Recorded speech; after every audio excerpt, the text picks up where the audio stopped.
Alwar police के इतिहास में साइबर फ्रॉड का सबसे बड़ा मामला पकड़ में आया है। पुलिसकर्मी के भाई ने 6 महीने में ठगे 19 करोड़, 8 बैंक खातों में आई ये रकम।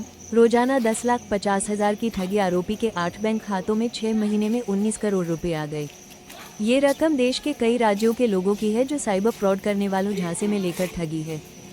देखिए अलवर एसपी सुधीर चौधरी ने क्या कहा।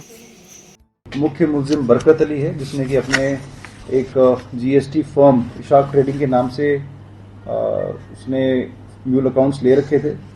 17 चेकबुक, 14 एटीएम, 5 पासबुक, हस्ताक्षरशुदा cheque, 3 Aadhaar card, 2 PAN card, 2 swipe machine और 2 क्यूआर कोड स्कैनर मुलजिम से हमने बरामद किया।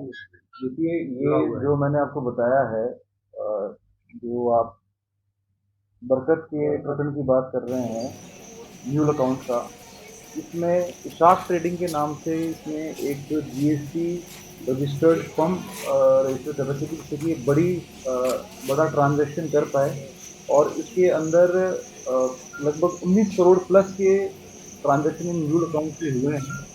और किन अकाउंट को इन्होंने ये म्यूल अकाउंट से जो फ्रॉड की राशि है वो ट्रांसफर की है और किन साइबर फ्रॉडस्टर्स के कॉन्टैक्ट में थे, ये अनुसंधान जारी है।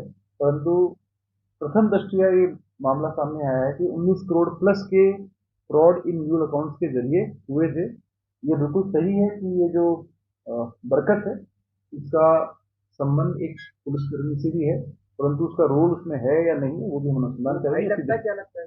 वो भाई लगता है उसकी हम जांच करेंगे। क्या सर सारे एक डिटेल्स लिख लेंगी क्योंकि वो व्यक्ति वहाँ बहुत दिनों से पोस्टेड है। ये देखिए ऐसा है कि इस संदर्भ में क्योंकि आपको पहले कह चुका हूँ, इस संदर्भ में हम विभागीय जांच भी करेंगे और अगर कोई क्रिमिनल इन्वॉल्वमेंट पाया जाएगा तो उसमें भी कार्रवाई की जाएगी। क्या सर ये बरकत के 19 करोड़ का जो मामला है एक व्यक्ति के साथ में ये फ्रॉड अब तक का नहीं, ऐसा है कि ये म्यूल अकाउंट का केस है। म्यूल अकाउंट में ये होता है कि साइबर फ्रॉड की जो राशि है वो विभिन्न फ्रॉड अकाउंट के जरिए म्यूल अकाउंट में आती है और उसके बाद वो जो म्यूल अकाउंट है वो एक कॉन्ड्यूस की तरह काम करता है, एक लिंक की तरह काम करता है।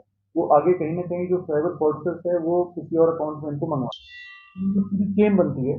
तो इसमें विस्तृत अनुसंधान किया जाएगा, लिंकेज एस्टैब्लिश किए जाएंगे और कौन कौन लोग इसमें इन्वॉल्व थे वो उसका अनुसंधान किया जाएगा। प्रथम दृष्टिया हमारे पास में जो I4C है वहां से सबसे क्रिटिकल केस ये हमारे पास में फ्लैग हुआ था।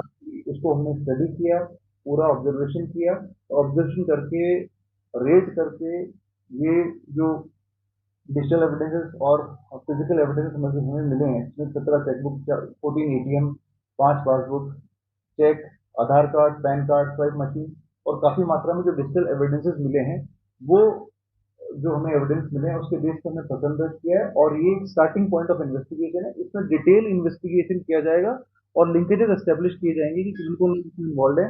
इसके अंदर डेफिनेटली इस चेन में साइबर फ्रॉडस्टर भी इन्वॉल्व होंगे, इसमें वो लोग भी इन्वॉल्व होंगे जो कि फ्रॉड राशि को जो है 2 नंबर की राशि को 1 नंबर में करने का प्रयास भी करते होंगे। तो इसमें विस्तृत अनुसंधान चलेगा और इसमें सीनियर अधिकारी के नेतृत्व में इस पूरे अनुसंधान को कंप्लीट करेंगे। ट्रेडिंग कंपनी जैसे बना रखी थी तो क्या ट्रेडिंग के माध्यम से ट्रेडिंग कंपनी का उद्देश्य ये था कि बड़े ट्रांजैक्शंस कर पाए जिससे कि किसी को शक ना हो और दूसरा जीएसटी रजिस्टर्ड फर्म थी, कोई भी प्रोडक्शन और कोई भी सर्विसेज उनके द्वारा प्रोवाइड नहीं की जाती थी।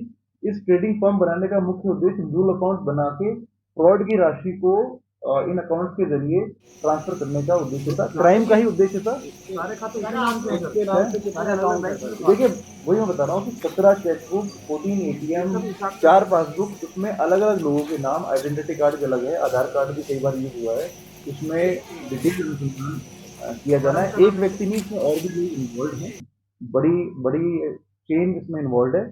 इसीलिए सीनियर अधिकारी के नेतृत्व में बड़ी टीम बना करके इसको हम अनुसंधान करेंगे और सारी चीजों को, फैक्ट को हम एक गाजम पे लाएंगे, सभी लिंकेज को एस्टेब्लिश करेंगे और सीनियर आईपीएस अफसर के नेतृत्व में हम लोग टीम बना करके इसको करेंगे। ये तीनों के नाम सर अलग अलग आपराधिक षड्यंत्र पहले से ही है, दर्ज है मामले। देखिए इन लोगों के खिलाफ पहले से भी कुछ प्रकरण दर्ज हैं इसमें कोई दो राय नहीं, इनका क्रिमिनल रिकॉर्ड भी लिया गया है और भी प्रकरणों में ये वांछित होंगे या इनके खिलाफ कोई भी कंप्लेन होगी 1930 पे या फिर पोर्टल्स पे जो भी इनके खिलाफ कंप्लेन होगी उनको भी रिकॉर्ड पे लिया जाएगा और ऑर्गेनाइज क्राइम की धाराएं भी लगाई जाएंगी और अगर और कहीं भी वांछित हैं तो वहां पर भी इनको प्रोडक्शन वारंट के द्वारा संबंधित पुलिस द्वारा ले जाकर के अरेस्ट किया जाएगा और कार्रवाई की जाएगी। पूरा मतलब एक सेटअप बना था, बिल्कुल सेटअप बना रखा था, एक कंपनी बना रखी थी, प्रॉपर फिजिकल सेटअप भी था और काफी समय से ये लोग काम कर रहे थे, ऑर्गेनाइज तरीके से कर रहे थे। ऑर्गेनाइज टीम में इनकी कौन कौन लोग हैं उस पर हम अनुसंधान कर रहे हैं। होम ब्रांच कौन सी बैंक में खुल रहे हैं?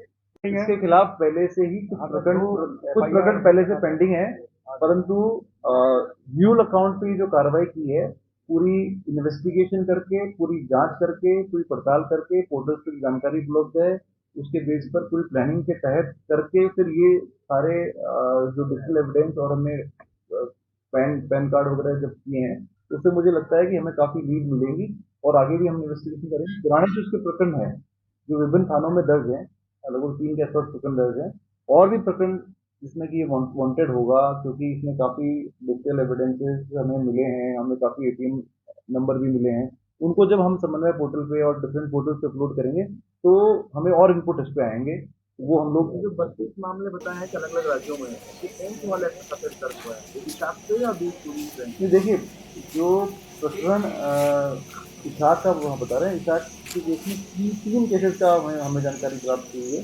3 केसेस में पहले से इशाक के ऊपर दर्ज है और इशाक ट्रेडिंग कंपनी में जो अपना बरकत है, उसके अलावा भी कोई प्रकरण होंगे तो अभी हमें डिटेल इन्वेस्टिगेशन में सामने आएगा। प्लस हम जब इन्फॉर्मेशन अपलोड करेंगे बताया है कि अलग अलग राज्यों में वो कौन से वाले सफेद दर्ज हुआ है? हिसाब से या दूसरे? देखिए जो प्रकरण इशाक तो और भी स्टेट में हो सकता है कि हमारे को कंप्लेन आए, दर्जनों की संख्या में कंप्लेन हमारे पास ऑलरेडी हैं, उन सभी कंप्लेन को हम स्टडी कर रहे हैं, उनमें से कुछ कंप्लेन को हम लोग इस फाइल में भी रिकॉर्ड पे लेंगे और काफी बड़ी संख्या में हमें कंप्लेन इन व्यक्तियों के खिलाफ मिलेगी।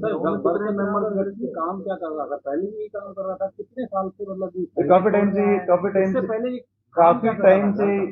से ये व्यक्ति यही काम कर रहा था और इसने ऑर्गेनाइज तरीके से ट्रेडिंग कंपनी बना करके ये काम शुरू किया है।